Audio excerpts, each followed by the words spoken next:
നിർണായകമായ ചർച്ചകൾക്ക് ശേഷം ഏറ്റവും സുപ്രധാനമായ തീരുമാനം ഇരു രാജ്യങ്ങളും കൈക്കൊണ്ടിരിക്കുന്നു. അത് വെടിനിർത്തൽ എന്നുള്ളതാണ്. അഭിലാഷ് മോഹൻ കൂടി നമ്മളോടൊപ്പം ചേരുന്നുണ്ട്. അഭിലാഷ്, ഏറ്റവും പ്രധാനപ്പെട്ട പ്രഖ്യാപനം സമാധാനം. തീർച്ചയായിട്ടും ഈ യുദ്ധത്തെ സംബന്ധിച്ച് ഒരു വലിയ വഴിത്തിരിവാണ് സംഭവിച്ചിരിക്കുന്നത്. ഇന്ത്യയുടെ പൊസിഷൻ ഇന്ത്യ പാകിസ്ഥാൻ വിഷയത്തിൽ മൂന്നാം കക്ഷി ഇടപെടൽ പാടില്ല എന്നുള്ളതാണ്. അത് ചരിത്രപരമായ പൊസിഷനാണ്. എല്ലാ കാലത്തും ഇന്ത്യയുടെ പൊസിഷൻ ഇന്ത്യ പാകിസ്ഥാൻ വിഷയത്തിൽ മൂന്നാം കക്ഷി ഇടപെടൽ അസാധ്യമാണ് എന്നുള്ളതാണ്. ഇവിടെ ഈ വിഷയത്തിലും ഇന്ത്യ കൃത്യമായ നിലപാടിൽ ഉറപ്പിച്ചു തന്നെയാണ് ഈ തീരുമാനമെടുത്തിരിക്കുന്നത്. ഇന്ത്യ ഇക്കാര്യത്തിൽ വിശദീകരിക്കുന്നത് DGMO പാകിസ്ഥാന്റെ director general of military operations ഇന്ത്യയെ ബന്ധപ്പെട്ടു, തുടർന്ന് സംസാരിച്ചു. ഇനി DGMO തലത്തിലുള്ള ചർച്ച 12-ാം തീയതി 12 മണിക്ക് നടക്കും.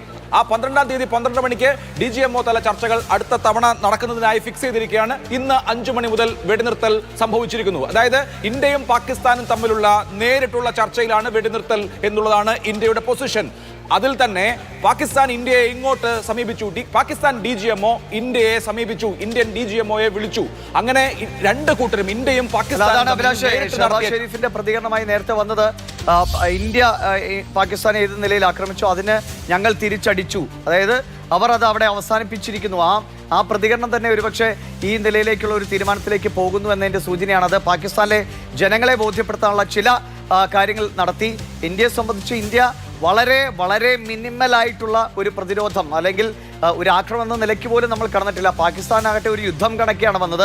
നമ്മൾ അതിനൊന്നും പോയിട്ടേ ഇല്ല. പക്ഷെ പാകിസ്ഥാൻ ഏറ്റുവാങ്ങേണ്ടി വന്നത് അവരുടെ F-16 വിമാനങ്ങളടക്കം ഇനി പറന്നു പോകുമോ എന്നുറപ്പില്ലാത്ത വിധം അവരുടെ സർഗോദയിലെ എയർ സ്ട്രിപ്പ് അടക്കം നശിപ്പിച്ചുകൊണ്ടാണ് ഇന്ത്യ അതിനുള്ള മറുപടി നൽകിയത്. അപ്പോൾ പാകിസ്ഥാനെ സംബന്ധിച്ച് ഈ സമാധാന അന്തരീക്ഷം അല്ലെങ്കിൽ ഈ കരാർ അത്യാവശ്യമായിരുന്നു. ഇന്ത്യ കൃത്യമായി അതിജീവനത്തിന് ആവശ്യമായിരുന്നു. ഇന്ത്യ പക്ഷേ നിലപാടെടുത്തത് വേറെ ആരുടെയും ഇടപെടൽ വേണ്ട, പാകിസ്ഥാൻ നിർത്തുന്നോ അപ്പോൾ നമ്മൾ നിർത്താമെന്നാണ്. അങ്ങനെ പാകിസ്ഥാൻ തോറ്റ് നിർത്തിയിരിക്കുകയാണ്. ഇന്ത്യയുടെ ഒരു ദയ കൂടിയാണ് ആ രാജ്യം അനുഭവിക്കുന്നത്. തീർച്ചയായിട്ടും ഇപ്പോൾ പാകിസ്ഥാനെ ഇങ്ങനെ ഒരു ചർച്ചയ്ക്ക് പ്രേരിപ്പിക്കാൻ അമേരിക്കയുടെ വൈസ് പ്രസിഡന്റ് JD വാൻസും അതുപോലെ തന്നെ സ്റ്റേറ്റ് സെക്രട്ടറി മാർക്കോ റൂബിയോയും പരിശ്രമിച്ചിട്ടുണ്ട്. അത് മാർക്കോ റൂബിയോ സവിസ്തരം തന്നെ പ്രതിപാദിച്ചിട്ടും ഉണ്ട്. ഇതേ തുടർന്നാണ് പാകിസ്ഥാൻ DGMO ഇന്ത്യയെ ബന്ധപ്പെടുകയും ഇപ്പോൾ ഇങ്ങനെ ഒരു വെടിനിർത്തൽ കരാറിലേക്ക് എത്തുകയും ചെയ്തത്. ദിവിഷ മാധു ശ്രദ്ധിക്കേണ്ട കാര്യം, ഒന്നാമത്തെ ദിവസം അതായത് ഓപ്പറേഷൻ സിന്ധൂർ നടത്തിയ ദിവസം ഇന്ത്യ ഔദ്യോഗികമായി വിശദീകരിച്ചിരുന്നു. ഇന്ത്യയുടെ ആക്ഷൻ എന്ന് പറയുന്നത് പാകിസ്ഥാനിലെ ടെറർ ഇൻഫ്രാസ്ട്രക്ചറിനെ ലക്ഷ്യം വെച്ചാണ്. പാകിസ്ഥാന്റെ മിലിറ്ററി ടാർഗറ്റുകളോ പാകിസ്ഥാനിലെ സിവിലിയൻ ടാർഗറ്റുകളോ ഞങ്ങൾക്കില്ല. ഇന്ത്യയുടെ ആക്ഷൻ എന്ന് പറയുന്നത് ടെറർ ഇൻഫ്രാസ്ട്രക്ചറിനെ ലക്ഷ്യം വെച്ചുള്ള മെഷേർഡ് ആയിട്ടുള്ള പ്രൊപ്പോർഷനേറ്റ് ആയിട്ടുള്ള റെസ്പോൺസിബിൾ ആയിട്ടുള്ള ആക്ഷൻ എന്നാണ് ഇന്ത്യ അതിനെ വിശേഷിപ്പിച്ചത്. അതിൽ കൊളാറ്ററൽ ഡാമേജോ സിവിലിയൻ കാഷ്വാലിറ്റിയോ ഉണ്ടായിട്ടില്ല. അതായത് വ്യാപകമായ നാശനഷ്ടമോ സാധാരണ പൗരന്മാരുടെ മരണമോ ഉണ്ടായിട്ടില്ല. ഇന്ത്യ പഹൽഗാം വരെയുള്ള ഭീകര ആക്രമണങ്ങൾക്ക് പ്രതികരണം എന്നുള്ള നിലയിൽ പാകിസ്ഥാനിലെ ടെറർ ലോഞ്ച് പാഡുകൾ ആക്രമിച്ചു. ഇതായിരുന്നു ഇന്ത്യയുടെ പൊസിഷൻ. ഇതായിരുന്നു ഓപ്പറേഷൻ സിന്ധൂർ 1. ഇതിനുശേഷം പാകിസ്ഥാന്റെ ഭാഗത്തു നിന്ന് ഇന്ത്യയുടെ വ്യോമാതിർത്തി ഭേദിക്കുകയും ഇന്ത്യയിലേക്ക് പാകിസ്ഥാന്റെ ഭാഗത്തു നിന്ന് ഇൻകർഷൻ ഉണ്ടാവുകയും ചെയ്ത സമയത്താണ് വീണ്ടും ഇന്ത്യയുടെ ഭാഗത്തു നിന്ന് പ്രതികരണം ഉണ്ടായത്.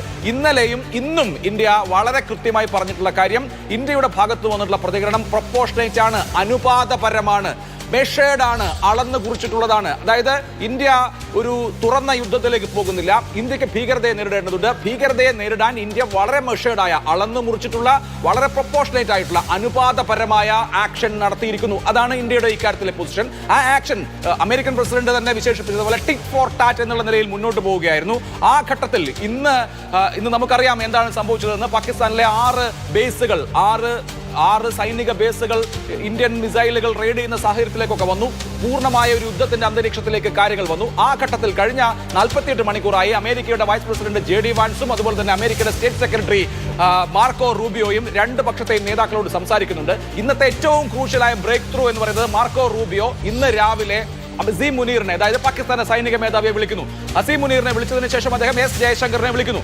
ഇന്ത്യയുടെ external affairs minister S Jaishankar പറഞ്ഞിട്ടുള്ളത്, വളരെ വ്യക്തമായി അദ്ദേഹത്തോട് പറഞ്ഞിട്ടുള്ളത്, ഇന്ത്യ എല്ലാ കാലത്തും ഇപ്പോഴെന്നല്ല എപ്പോഴും ഇന്ത്യയുടെ നിലപാട് എന്ന് പറയുന്നത് ഇന്ത്യ മെഷേർഡുമാണ്, റെസ്പോൺസിബിളുമാണ് എന്നുള്ളതാണ്. അതായത് ഇന്ത്യ ഉത്തരവാദിത്വമുള്ള ഒരു രാജ്യമാണ്, ലോകത്തോട് ഉത്തരവാദിത്വമുള്ള രാജ്യമാണ്, ജനാധിപത്യത്തോട് ഉത്തരവാദിത്വമുള്ള രാജ്യമാണ്. ഇതായിരുന്നു ഇന്ത്യയുടെ പൊസിഷൻ. ഈ സംസാരത്തിന് ശേഷം സ്വാഭാവികമായും അമേരിക്ക, അതായത് JD വാൻസും അതുപോലെ തന്നെ മാർക്കോ റൂബിയോയും അടക്കമുള്ള അമേരിക്കൻ സ്റ്റേറ്റ് അപ്പാരറ്റസിലെ പ്രമുഖരായ ആളുകൾ സ്വാഭാവികമായും പാകിസ്ഥാൻ നേതാക്കളുമായി ബന്ധപ്പെട്ടിട്ടുണ്ടാകും. അങ്ങനെ അമേരിക്കയുടെ കൂടെ സമ്മർദ്ദം തന്നെയാണ് നമ്മൾ വിചാരിക്കേണ്ടത്.